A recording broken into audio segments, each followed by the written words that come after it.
चलिए आज एक कहानी सुनते हैं, मीना की।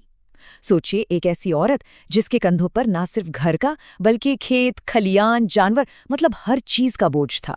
उसकी जिंदगी काम के एक ऐसे बवंडर में फंसी थी जहां सुबह होने से लेकर देर रात तक हर जिम्मेदारी बस उसी की थी। मीना ने ना मन में एक उम्मीद पाल रखी थी कि कोई आएगा, कोई हमदर्द जो उसके इस बोझ को आधा कर लेगा। पर असलियत उम्मीद से बिल्कुल अलग निकली। मदद की जो आस थी वो एक ऐसी फांस बन गई जिसने घर को ही दो हिस्सों में बांट दिया। तो चलिए देखते हैं कि इस कहानी में आगे क्या क्या हुआ। तो कहानी की शुरुआत होती है मीना की दोनों नंदों की शादी के बाद। उनके जाते ही घर और खेत का सारा काम अकेले मीना के सिर पर आ गया। मतलब सूरज उगने से पहले उठना, दिन भर खेत में पसीना बहाना और शाम को फिर घर के अनगिनत कामों में जुट जाना। इस कभी ना खत्म होने वाली थकान से टूटकर उसने एक दिन अपने ससुर से कह ही दिया कि देवर शुभम की शादी करवा दीजिए, शायद नई बहू के आने से उसे थोड़ी राहत मिल जाए। खैर, कुछ नानुकुर हुई, लेकिन वो दिन आ ही गया। शुभम ने खुद अपने पिता दयाराम को बताया कि उसे आरती नाम की एक लड़की पसंद है और वो उसी से शादी करना चाहता है। ये खबर सुनते ही पूरे घर में जैसे खुशी की लहर दौड़ गई। और मीना, उसे तो लगा जैसे उसकी बरसों की दुआ कबूल हो गई कि अब कोई तो होगा जो उसके काम में हाथ बटाएगा। शुभम और आरती की शादी बड़ी धूमधाम से हुई। मीना ने अपनी नई देवरानी का स्वागत भी पूरे दिल से किया। लेकिन उसी शाम मीना की नंदों ने आरती को कमरे में बुलाकर न जाने क्या समझाया। उनके बीच क्या बात हुई ये तो किसी को नहीं पता, लेकिन एक बात साफ थी, उसी बंद कमरे में घर में फूट के बीज बो दिए गए थे। आरती के असली रंग दिखने में ज्यादा वक्त नहीं लगा। सबसे पहले उसने क्या किया, दहेज में आई वॉशिंग मशीन और फ्रिज को अपने कमरे में रखवा लिया और ताला लगा दिया। फिर एक दिन उसने थोड़ा सा हलवा बनाया, पर सिर्फ अपने और शुभम के लिए।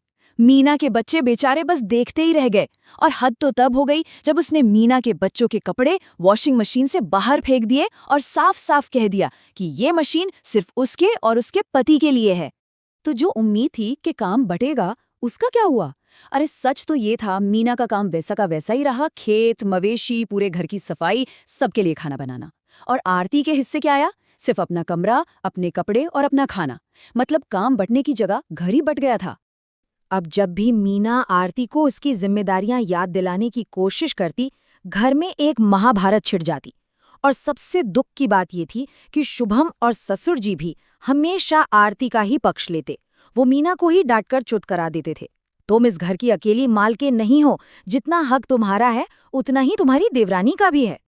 और फिर वो दिन भी आया जिसने इस घर को हमेशा के लिए बदल कर रख दिया। एक तीखी बहस हुई और आरती में ऐलान कर दिया कि अब से वो अपने पति और ससुर का खाना अलग बनाएगी।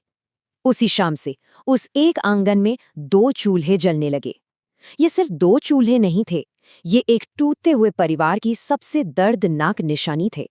बरसों की कड़वाहट, रोज के ताने और न जाने कितनी ही गलतफहमियां, ये सब मिलकर अब एक ऐसे ज्वालामुखी का रूप ले चुकी थी जो कभी भी फट सकता था। कहानी अब अपने सबसे अंधेरे और तकलीफ देह मोड़ पर पहुंच चुकी थी।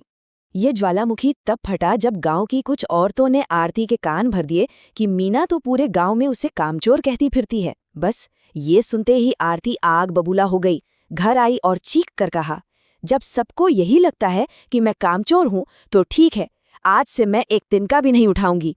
अब तो बंटवारा होकर ही रहेगा। पर यह तो सिर्फ तूफान की शुरुआत थी। इसके बाद आरती ने एक ऐसा दाव चला जिसने मीना के पैरों तले से जमीन ही खींच ली। वो कमरे से एक पुरानी चिट्ठी ले आई और उसे हवा में लहराते हुए बोली, ये पढ़ो, इसमें मेरे पति ने लिखा है कि तुमने बचपन में उनके साथ क्या क्या जुल्म किए हैं। मीना ने कांपते हाथों से वो चिट्ठी खोली और उसमें लिखा था, मेरी भाभी हम भाई बहनों को भूखा रखती थी, हमें मारती थी, त्योहारों पर भी पुराने कपड़े पहनाती थी।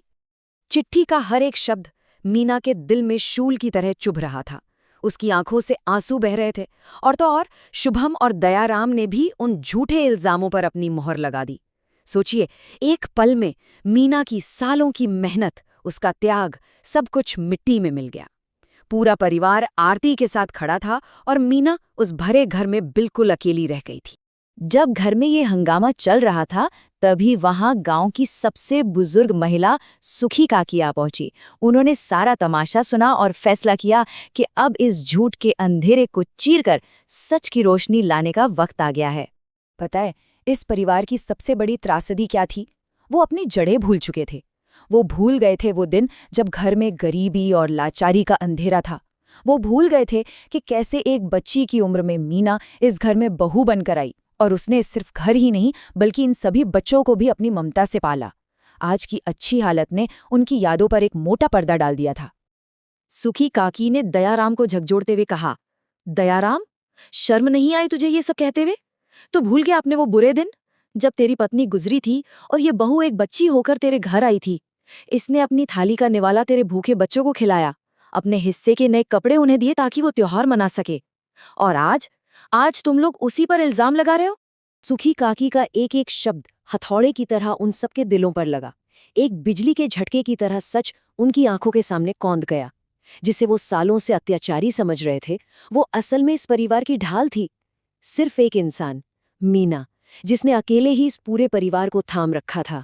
सच का आईना देखने के बाद अब वक्त था अपनी गलतियों का सामना करने का और टूटे हुए रिश्तों को फिर से जोड़ने का। एक नई सुबह दरवाजे पर दस्तक दे रही थी। शर्म से झुके सिरों के साथ सबसे पहले आरती आगे बढ़ी। उसने हाथ जोड़कर मीना से माफी मांगी। फिर शुभम ने अपनी भाभी के पैर पकड़ लिए और अपने किए की माफी मांगी। और आखिर में ससुर दयाराम ने भी अपनी गलती कबूल की और कहा, बहू, हमें माफ कर दे, तुझे पहचानने में हमसे बहुत बड़ी भूल हो गई। मीना की आंखों में आंसू थे, लेकिन उसके दिल में कोई कड़वाहट नहीं थी। उसने सबको उठाते हुए कहा, आप सब माफी मत मांगिए। शायद हालात ही ऐसे बन गए थे कि ये गलतफहमी हो गई। मेरे लिए बस इतना ही काफी है कि आज सच सबके सामने आ गया है। उसके इस एक वाक्य ने टूटे हुए परिवार को फिर से जोड़ दिया। उस दिन के बाद उस घर की तस्वीर ही बदल गई। जो देवरानी एक गिलास पानी तक नहीं उठाती थी, अब वो अपनी जेठानी के साथ हर काम में हाथ बटाने लगी। आंगन में जलने वाले 2 चूल्हे फिर से एक हो गए और उस घर में सालों बाद फिर से एकता और प्यार की रोशनी लौट आई। ये कहानी हमें गहरे सवाल के साथ छोड़ जाती है। क्या गलतफहमियों और कड़वाहट से टूटा हुआ कोई परिवार सच में पहले की तरह एक हो सकता है? मीना और आरती की ये मुस्कुराहट शायद इसी सवाल का एक खूबसूरत जवाब है। एक ऐसी बात जिस पर सोचना बहुत जरूरी है।